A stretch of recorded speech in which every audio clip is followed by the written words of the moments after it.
everyone, and welcome. Are you ready to unlock a real life superpower? I'm not kidding.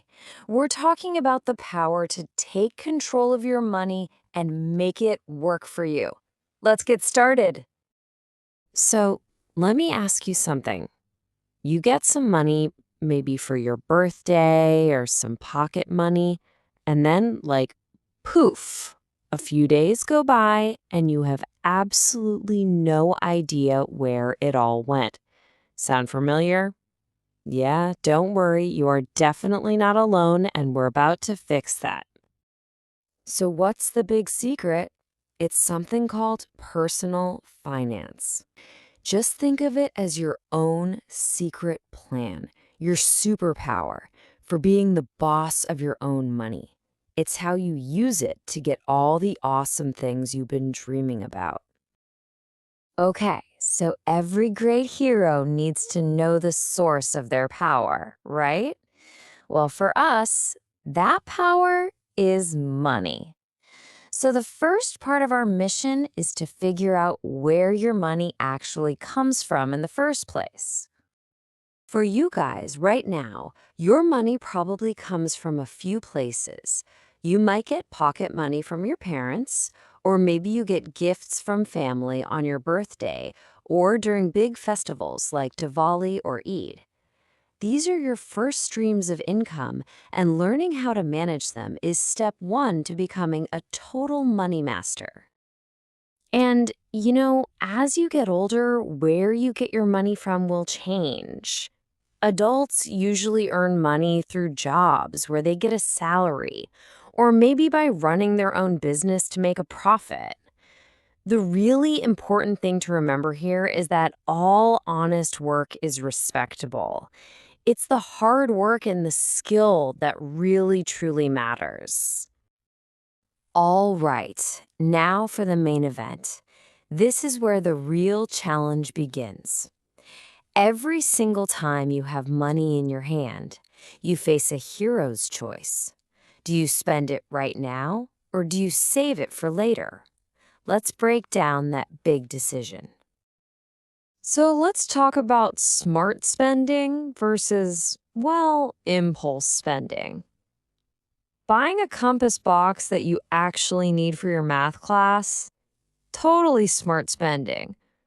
But grabbing that chocolate bar at the checkout just 'cause it's sitting there? That's an impulse buy. It's spending without really thinking it through.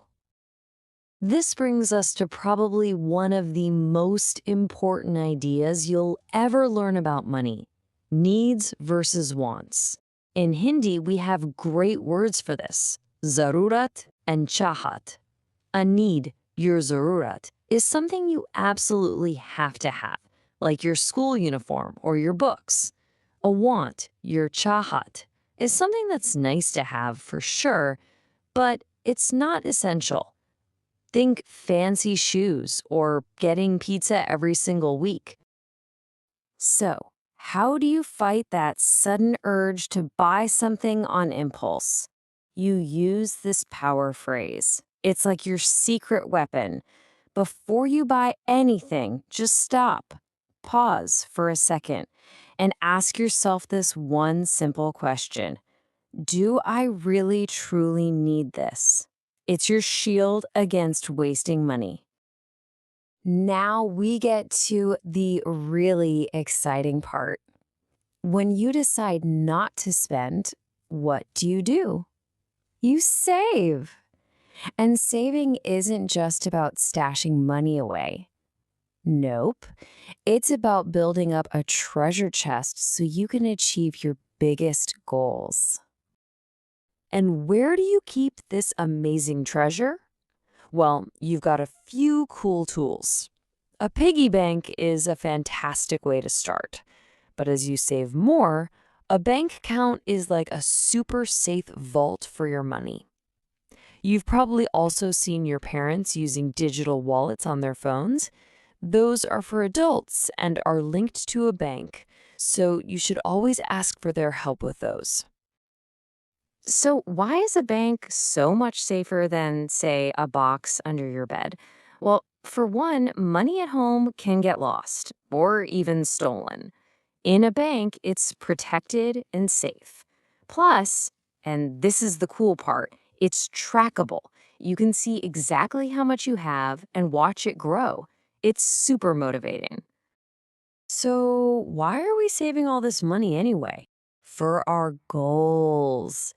A goal is basically just a dream with a plan. It's that one thing you really, really want and that you're willing to save up for. Let's start with what we call a short-term goal. This is something smaller, something you can get in just a few weeks or maybe a couple of months. For example, maybe there's a brand new storybook that all your friends are talking about and you really want to buy it. Let's say that book costs 200 rupees. Boom. Just like that, your wish just became a clear goal. You now have a target. You know exactly how much you need to save, and every single rupee you put aside gets you one step closer to reading that awesome new story. And guess what? This exact same method works for huge long-term goals too, like maybe saving up for a really cool coding course. The path is pretty simple. First, you set that big goal. Second, you make a plan. Or as we'd say, apne paison ki planning karna. Third, you save just a little bit, but you do it regularly. And finally, you have to be patient. You will be amazed at how fast your savings grow over time. Wow, we have covered a ton of ground. So to wrap everything up, let's go over the official code that every single money hero lives by. Think of these as the habits that are going to keep your superpower strong forever. Here it is, your code. Rule number 1, always save. Put a little bit from every gift or bit of pocket money straight into your savings. 2, always ask that magic question. Is this a need or a want? 3, keep your money safe. Your PINs and passwords are like a secret identity. Only share them with your parents. And finally, and this is a big one, feel proud of being a saver. Saving isn't boring, it's powerful. It's how you win. Just remember, every huge journey starts with one tiny step.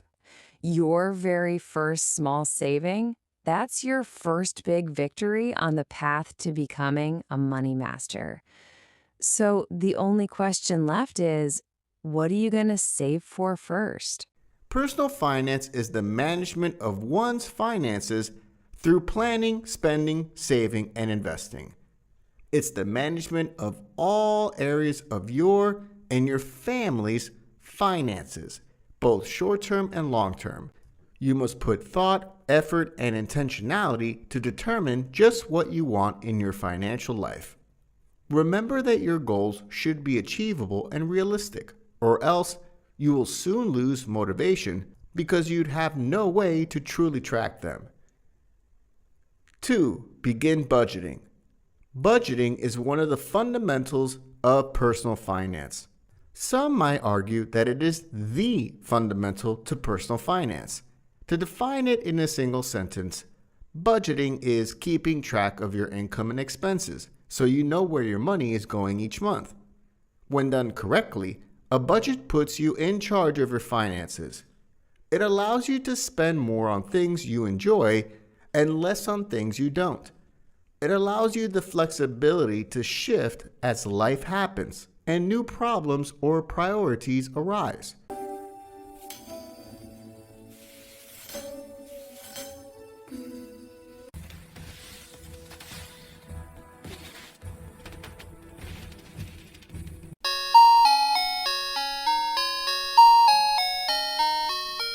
हम सबके छोटे छोटे सपने होते हैं, एक नया phone, दोस्तों के साथ वो गोवा वाला ट्रिप, या शायद अपनी पहली बाइक। जो कभी प्लान से आगे नहीं बढ़ता। एग्जैक्टली। और इन सपनों के लिए पॉकेट मनी या फर्स्ट इंटर्नशिप स्टाइपेंड बचाना वो पहला स्टेप होता है। पर सवाल यह है कि क्या सिर्फ बैंक अकाउंट में पैसे बचाना काफी है? और इसे हम खास तौर पर अल्फा पब्लिक कॉलेज के स्टूडेंट्स के नजरिए से समझने की कोशिश करेंगे। बिल्कुल। हमारा मिशन है इन्वेस्टमेंट की दुनिया को आसान बनाना। इसे एक पेड़ लगाने जैसे समझिए। आज एक छोटा पौधा लगाएंगे तो सालों बाद उसके फल और छाया दोनों का आनंद ले पाएंगे। इन्वेस्टमेंट भी बिल्कुल वैसा ही है। Okay, let's unpack this. ज्यादातर स्टूडेंट्स अपना पैसा सेविंग्स अकाउंट में रखते हैं। मेरे टाइम में भी यही होता था। लॉजिक सिंपल है, पैसा सेफ है और जब चाहिए निकाल सकते हैं। तो फिर इसमें प्रॉब्लम क्या है? प्रॉब्लम एक अदृश्य दुश्मन है जिसका नाम है इन्फ्लेशन। इन्फ्लेशन मतलब? महंगाई। हाँ, महंगाई। ये हमारे पैसे की परचेजिंग पावर को धीरे धीरे खा जाती है। एक एग्जाम्पल लेते हैं। जो समोसा 15 रुपए का है, क्या वो 5 साल बाद भी 15 का मिलेगा? अरे बिल्कुल नहीं, वो शायद 25 या 30 रुपए का हो जाएगा। एग्जैक्टली। समोसा तो वही है, पर उसे खरीदने के लिए आपको ज्यादा पैसे देने पड़ रहे हैं। यही इन्फ्लेशन है।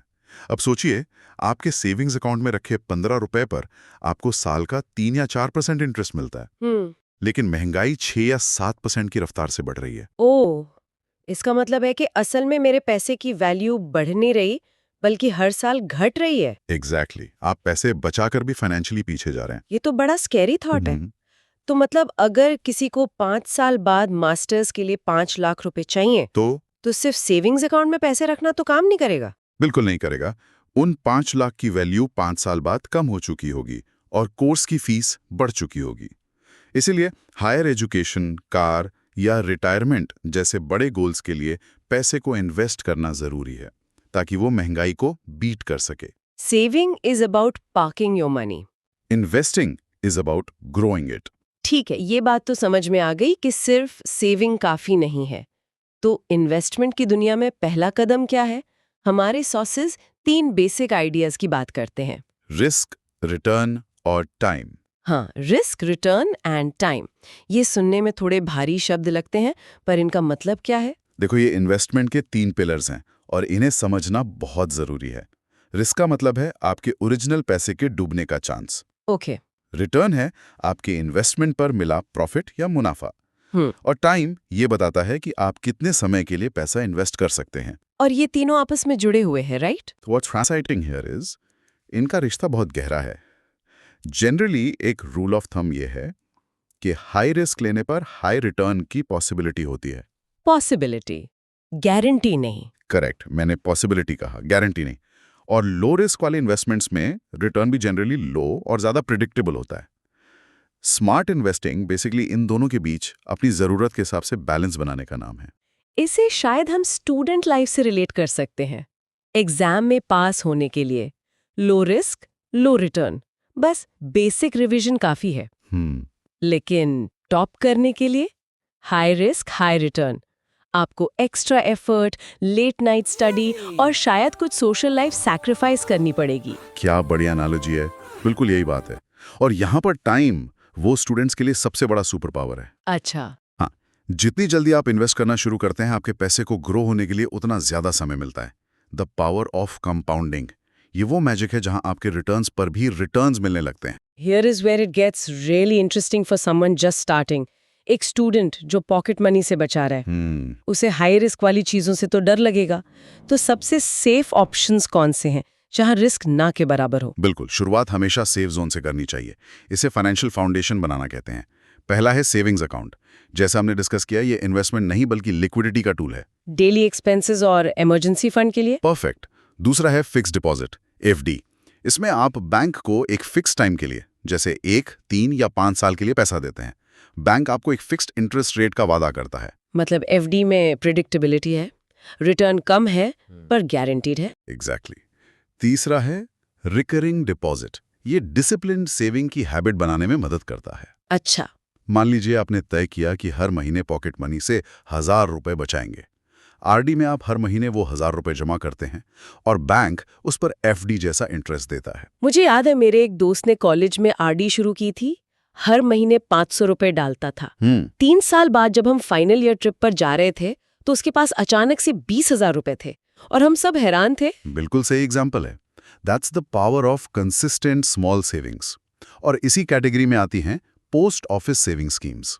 ये गवर्नमेंट ऑफ इंडिया द्वारा बैक्ड होती हैं, इसलिए FDs और RDs की तरह ही बहुत सेफ मानी जाती हैं। ठीक है, तो एफडीज और आरडीज हमारे पैसे को आइडल बैठने से रोकते हैं, but what if the goal isn't just protection but actual significant growth? हमारे सोर्सेज यहाँ शेयर्स और म्यूचुअल फंड्स की बात करते हैं। हाँ, अब हम सेफ जोन से ग्रोथ जोन में आ रहे हैं।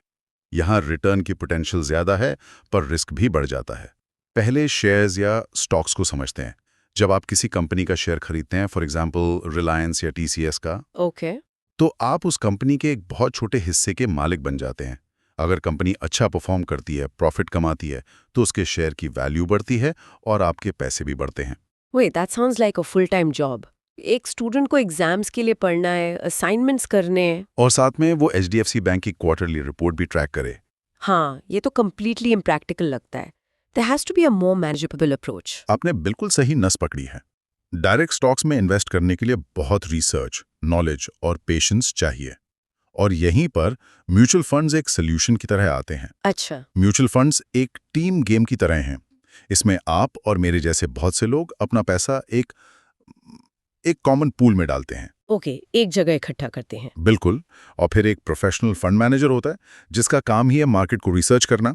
वो उस पूरे पैसे को अपनी एक्सपर्टीज के हिसाब से अलग अलग शेयर्स और बॉन्ड्स में इन्वेस्ट करता है। तो बेसिकली मैं अपना पैसा एक एक्सपर्ट को दे रही हूँ मैनेज करने के लिए। Precisely.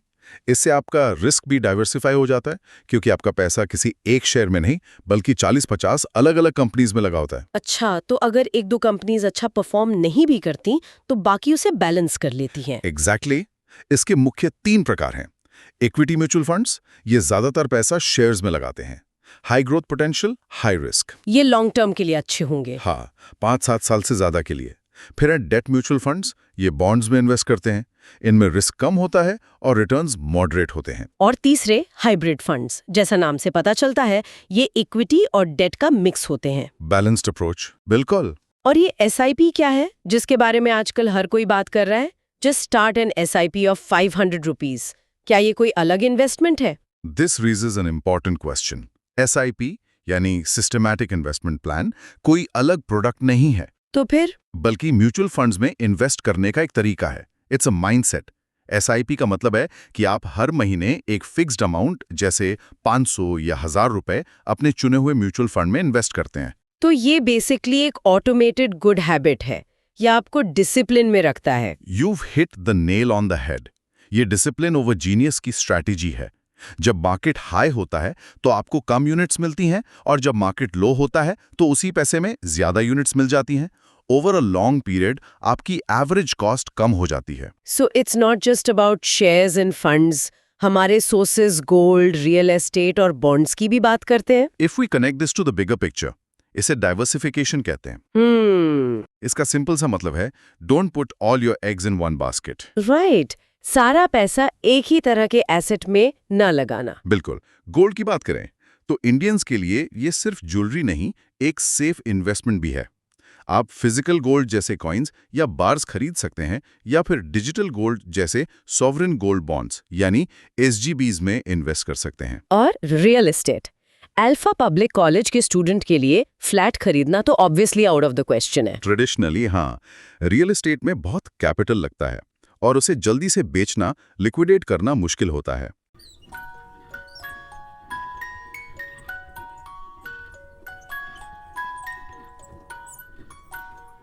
And what about bonds? Bonds, जैसा हमने डिस्कस किया, किसी कंपनी या गवर्नमेंट को लोन देने जैसा। इसके बदले में आपको रेगुलर इंटरेस्ट मिलता है। गवर्नमेंट बॉन्ड्स को सबसे सेफ माना जाता है क्योंकि गवर्नमेंट के डिफॉल्ट करने का चांस लगभग 0 होता है। ठीक है, ये सब ग्रोथ और सेफ्टी की बातें हो गई, लेकिन सोर्सेज में एक बहुत जरूरी पॉइंट है इंश्योरेंस को लेकर। कई लोग, स्पेशली पेरेंट्स, एलआईसी पॉलिसी को ही इन्वेस्टमेंट समझते हैं, पर ये इन्वेस्टमेंट से अलग कैसे है? ये एक बहुत कॉमन और खतरनाक कंफ्यूजन है। इंश्योरेंस का मेन पर्पस ग्रोथ नहीं है, प्रोटेक्शन है। बिल्कुल प्रोटेक्शन है।